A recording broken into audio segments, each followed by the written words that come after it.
In a world that is growing ever smaller, in the sense that people are or can be constantly in closer contact with one another, it is not hard to see the importance, almost the necessity, of knowing how to get along with others.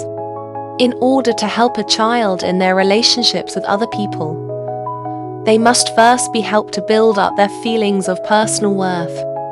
One of the ways to accomplish this aim is to plan things with the child, rather than for the child. Another way in which to build a feeling of personal worth is to encourage a child to develop skills and abilities and to take responsibilities that seem important to the child. The child needs to understand the extent and limitations of their own abilities. A child must learn what they can and cannot do. Many children have abilities that they do not know about. Usually such children have not had a chance to discover them. Building for a happy life involves knowing what one's skills and abilities are and realizing that if there is something one needs to know, one can usually learn it. When a child realizes that they do not possess a certain skill or ability, it is important for them to know that there are many other things they can learn, provided they will take the time and use good methods.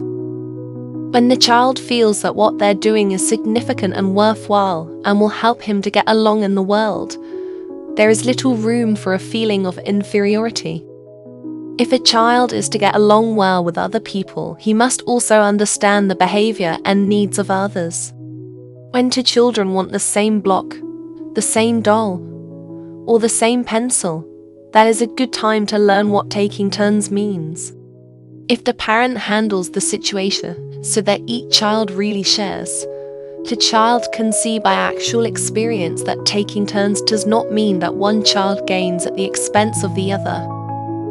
Furthermore, if taking turns is explained so that the child learns to think of others as well as themselves, notice what others need and what makes them happy and unhappy, then they will be on the way towards the recognition of the rights and privileges of others. Learning to understand others can be helpful in preventing prejudices. Most prejudices are brought about either because the demands of security and self-respect have not been met, or because people have not looked at the problem from another's viewpoint.